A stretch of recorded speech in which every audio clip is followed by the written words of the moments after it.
আসসালামু আলাইকুম। আমরা আজকে ডিপ্লোমা ইঞ্জিনিয়ারিংয়ের চতুর্থ সেমিস্টারের ডিসি মেশিন বইয়ের প্রথম অধ্যায়ের যে সেল ও ব্যাটারি সম্পর্কে কিছু আলোচনা আছে সেগুলো নিয়ে আমরা আজকে আলোচনা করব।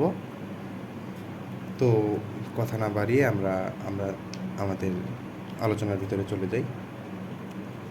তো প্রথম অধ্যায়ে রয়েছে সেল ও ব্যাটারি সম্পর্কে। তো আমরা তো জানি যে সেল কাকে বলে বা সেল কি কাজ করে বা সেল হচ্ছে আমাদের যে বাসাবাড়িতে যে বিভিন্ন ব্যাটারি ইউজ করি, এই ব্যাটারিগুলোই হচ্ছে সেল। তো এই সেলগুলোকে আমরা তো এভাবে বলতে পারি না। তো বইয়ের ভাষায় আমরা যদি বলি যে যার দ্বারা রাসায়নিক শক্তি বৈদ্যুতিক শক্তিতে রূপান্তরিত হয় তাকে সেল বলে। একটি সেলের ভিতরে কিন্তু আমরা জানি যে ব্যাটারি পানি থাকে, মানে আমরা বলি না ব্যাটারি পানি, আবার ব্যাটারি পাউডার। হ্যাঁ, অনেক কিন্তু সেলে এরকম কিছু থাকে। ম্যাক্সিমাম ক্ষেত্রে এখন পাউডার ইউজ করতেছে, যার কারণে মানে ব্যাটারির স্থায়িত্ব ভালো এবং ব্যাটারির ব্যাকআপ ভালো দেয় এই কারণে। তো আমরা সেল সম্পর্কে আজকে জানি। সেল হচ্ছে রাসায়নিক শক্তিকে বৈদ্যুতিক শক্তিতে রূপান্তর করে। আমাদের এতটুকু জানলেই হবে। অথবা যদি বিস্তারিত জানতে চাই তাহলে যে পাত্রের ভিতরে রাসায়নিক দ্রব্য ও দুটি ভিন্ন ধাতু বা পদার্থ রাখার ফলে একটি ইলেকট্রোমোটিভ ফোর্স সৃষ্টি হয়, যার ফলে বিদ্যুৎ প্রবাহিত হতে পারে, তাকে আমরা সেল বলি। ঠিক আছে। সেল হচ্ছে বিভিন্ন প্রকার হয়ে থাকে দুইভাবে, মানে সেল হচ্ছে দুই প্রকার মূলত। একটা হচ্ছে প্রাইমারি সেল, একটা সেকেন্ডারি সেল। প্রাইমারি সেল হচ্ছে বাহির থেকে কোনো বৈদ্যুতিক উৎস দিতে হয় না, এটা নিজে থেকে নিজের কোষ থেকে নিজেরা উৎপন্ন করে, এটা হচ্ছে প্রাইমারি সেল। যেমন ভোল্টার সেল, হ্যাঁ, লেকল্যান্ড সেল, এগুলো আর কি আমাদের প্রাইমারি সেল। সেকেন্ডারি সেল হচ্ছে যে সেলগুলো বা যে ব্যাটারিগুলো বৈদ্যুতিক শক্তির জন্য বাহির থেকে দিতে হয়, এগুলো হচ্ছে আমাদের সেল। যেমন বাসা বাড়িতে যে সেলগুলো আমরা মানে ব্যাটারিগুলো ইউজ করি, এগুলো কিন্তু বাহির থেকে দেওয়া থাকে, এটা সেকেন্ডারি সেল। প্রাইমারি সেল আবার দুই ভাগে বিভক্ত, একটা যে সিঙ্গেল ফ্লুইড সেল, একটা ডাবল ফ্লুইড সেল। আচ্ছা, এখন আমরা মূল যে বিষয়বস্তু আছে সেলের সেগুলো আছে। আচ্ছা, সেল যদি আমরা বা ব্যাটারি যদি আমরা সংযোগ করি একটি সার্কিটে, মনে করো একটা রেজিস্ট্যান্স দিলাম, একটা রেজিস্ট্যান্স আর একটি ব্যাটারি দিলাম। আচ্ছা, এই রেজিস্ট্যান্স আর ব্যাটারিকে আমরা দ্বারাও, এখানে আমরা দ্বারা প্রকাশ করছি, আমরা ভি দ্বারা প্রকাশ করতে পারি ভোল্টেজ। আচ্ছা, এখন সেলের ভিতরে আমরা একটি সার্কিট অঙ্কন করলাম। একটি সার্কিট, এটা হচ্ছে আমাদের কি সার্কিট হলো, সাধারণ সার্কিট বা সিরিজ সার্কিট। এখন সিরিজের ভিতরেও আমরা যদি রেজিস্ট্যান্স ব্যবহার করি অনেকগুলা, একটা, দুইটা, তিনটা বা আরও অনেক দিতে পারি, সেক্ষেত্রে আমাদের এটা হচ্ছে কি সিরিজ সার্কিট। এখন এটা আর আর আর এটা 1 2 3। আচ্ছা, এখন এটা আমাদের সিরিজ সার্কিট হয়ে গেল, তাই না? কিন্তু এখানে বলছে সিরিজ সেল। এখন সিরিজ সেল কীভাবে গঠন করতে পারি? মনে করো এটা একটা সার্কিট যেটা রেজিস্ট্যান্স আছে। এখন আমরা এখানে সিরিজে অনেকগুলো সেল মানে ব্যাটারি লাগাবো, যেটা হচ্ছে এই যে একটা, এই যে একটা, এই আরেকটা, আরও অনেক দিতে পারি। তাহলে এটা আমার হয়ে গেল কি সিরিজ একটা সেল, মানে সিরিজ ব্যাটারির সার্কিট। আচ্ছা, এখন এর ভিতরে আমরা কতগুলো ব্যাটারি লাগালাম, কতগুলো সেল লাগালাম, সেই সংখ্যাকে আমরা বলবো কি এন সংখ্যক। ঠিক আছে। এখন এই এন সংখ্যক সেল, এটাকে আমরা কি বলবো, এন সংখ্যক সংখ্যা। এনটা দ্বারা কি বোঝাবো, সংখ্যা।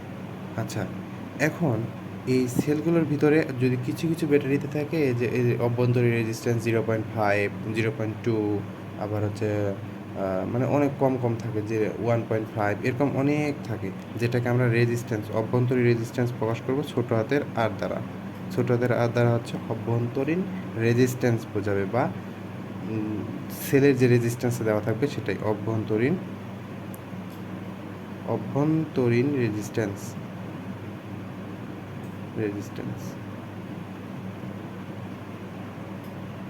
যেটাকে আমরা আর দ্বারা প্রকাশ করব, ছোট হাতের আর। আচ্ছা, এই ছোট হাতের আর দ্বারা প্রকাশ করি অভ্যন্তরীণ রোধটাকে। আচ্ছা, এখন এই সার্কিটে যে মূল রেজিস্ট্যান্সটা থাকলো এটা কি হচ্ছে এক্সটার্নাল রেজিস্ট্যান্স, এক্সট্রা রেজিস্ট্যান্স, ঠিক আছে, এক্সট্রা রেজিস্ট্যান্স। আচ্ছা, আমি তো আগেই বললাম যে এটাকে আমরা দ্বারা প্রকাশ করব, যে কতগুলো ব্যাটারি আছে দ্বারা প্রকাশ করব হচ্ছে ব্যাটারির ইএমএফটাকে, ইএমএফ, ঠিক আছে, ইএমএফটাকে আমরা প্রকাশ করব দ্বারা। আর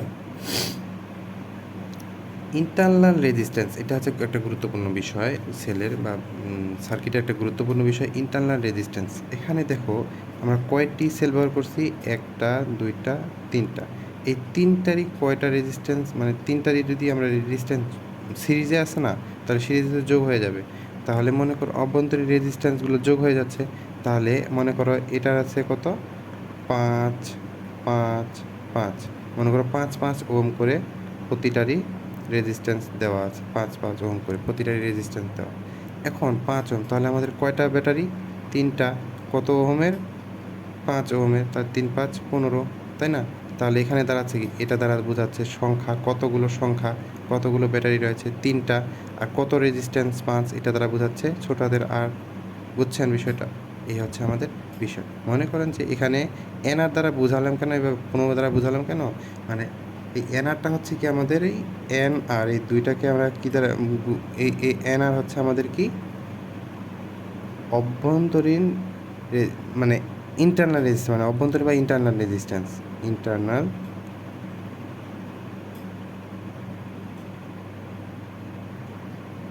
রোধ। কার ইন্টারনাল রোধ? কার ইন্টারনাল রোধ? এটা হচ্ছে ব্যাটারির ইন্টারনাল রোধ, মানে সেলের।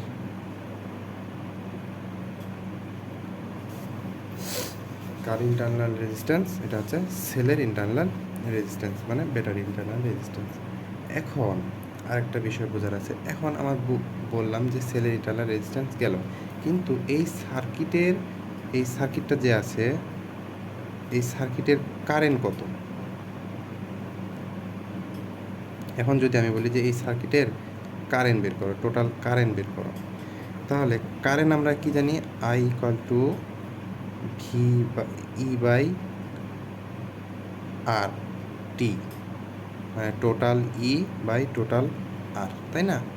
টোটাল ইটা কী বলে, টোটাল আই যদি বের করতে যাই, টোটাল ভোল্টেজ এবং টোটাল রেজিস্ট্যান্স দ্বারা ভাগ করলে আমরা পাবো কি, টোটাল কারেন্ট পাবো, তাই না, আইটি। তাহলে টোটাল কারেন্ট যদি এখন বের করতে যাই, তাহলে আমাদের আরটি বের করতে হবে এবং ইটি বের করতে হবে। আর এখানকার আরটি দ্বারা আমরা হবে কি, এখানে একটা রেজিস্ট্যান্স আছে না, যেটা হচ্ছে আমরা ছোটোদের আর দ্বারা বোঝাই, আর যেটাকে আমরা এই যে বের করলাম সেটা হচ্ছে কি ব্যাটারি রেজিস্ট্যান্সটা, মানে এই ব্যাটারি যে সেলগুলো যে রেজিস্ট্যান্সটা আছে সেটা হচ্ছে কি এনআর, তাই না? এখানে পুরোটারই এই যে এনআর, পুরোটা রেজিস্ট্যান্স, এটা হচ্ছে কি আরপি দিলাম, ঠিক আছে, আরপি হচ্ছে এনআর, ওকে। এখন এখানকার রেজিস্ট্যান্স হচ্ছে কি বড় হাতের আর, ওকে। তাহলে টোটাল রেজিস্ট্যান্স কি দাঁড়াচ্ছে আমাদের, আর টি দাঁড়াচ্ছে হচ্ছে আর প্লাস এনআর, ওকে। তাহলে আরটি পেলাম। এখন ইটি দ্বারা আমরা কী বের করলাম, এই যে ইএমএফটা কীভাবে পাবো, ইএমএফটা সেম, ইএমএফ আমাদের মনে করেন যে এখানকার ইএমএফ হচ্ছে 2 ভোল্ট, এখানকারও 2 ভোল্ট, আনুমানিক 2 ভোল্ট ধরলাম। তাহলে আমাদের কি দাঁড়াচ্ছে, এখন যদি বলি টোটাল ভোল্টেজ কত, সার্কিটের টোটাল ইএমএফটা কত, ভোল্টেজ বা ইএমএফ, টোটাল ইএমএফটা কত, তাহলে ইএমএফ আমরা বের করবো কীভাবে, যে কয়টা ভোল্টেজ আছে, সেল আছে তিনটা, কত ভোল্টের, 3 ভোল্টের, 2 ভোল্টের, তাহলে কত যাচ্ছে 6 ভোল্ট, তাই না, 6 ভোল্ট।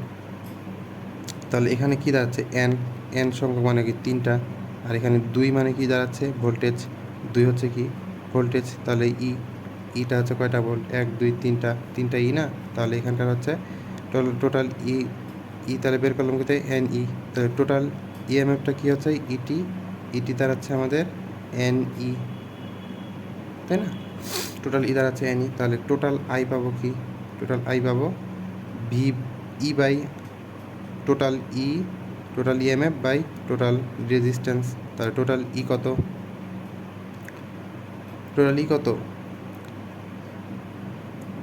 এনই, টোটাল রেজিস্ট্যান্স কত? আর প্লাস এন আর। ওকে, এটাই আমরা টোটাল কারেন্ট, তাহলে এটা দ্বারা আমরা টোটাল কারেন্ট পেলাম।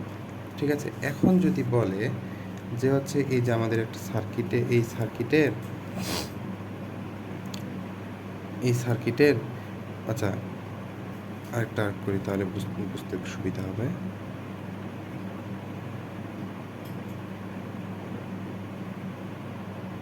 এই সার্কিটের এই যে রেজিস্ট্যান্সটা আছে, এই রেজিস্ট্যান্সটা ব্যাটারির রেজিস্ট্যান্সের থেকে অনেক কম।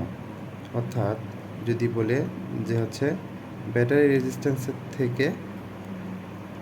রেজিস্ট্যান্সটা মূল যে রেজিস্ট্যান্সটা আছে এটা থেকে কম, অর্থাৎ এই রেজিস্ট্যান্সটা আমাদের বড়। যদি বলে বড়, তাহলে এটাকে আমরা নগণ্য ধরবো। আর নগণ্য মানে অতি নগণ্য, মানে এটা দিয়ে আনুমানিক খুব কম কারেন্ট যায়, যেটাকে আমরা নেগলেস মানে বাদ দিয়ে দিতে পারি। তখন আইটি হবে কি? তাহলে এটা যদি নগণ্য হয় তাহলে এটা নগণ্য, এইটুকু নগণ্য না, এইটুকুর নগণ্য, তাহলে এটি বাদ। তাহলে দেবো কি এন ই ডিভাইড বাই আর। এটা কোন ক্ষেত্রে সত্য থাকবে? যখন আর হবে ব্যাটারি রেজিস্ট্যান্সের থেকে বড়। এখন যদি বলে যে এই আর এর মানটা ব্যাটারি রেজিস্ট্যান্সের থেকে কম, মানে এখন ব্যাটারি রেজিস্ট্যান্সটা বেশি, অর্থাৎ এখানকার রেজিস্ট্যান্সটা বেশি, তাহলে এটা আমাদের অতি কম, এত কম যেটা আমরা নেগলেস দিতে পারি। তাহলে আমাদের হচ্ছে কিতে আইটি দাঁড়াবে, তখন এটা কমে যাচ্ছে, তার মানে এটা নাই, তখন N E divide by N R. তাহলে এন কেটে গেলে E by R. Okay, E by আর। ঠিক আছে, এটা কোন ক্ষেত্রে দাঁড়াচ্ছে? যখন এন আর হচ্ছে। ওকে, তো বন্ধুরা আজ এ পর্যন্তই।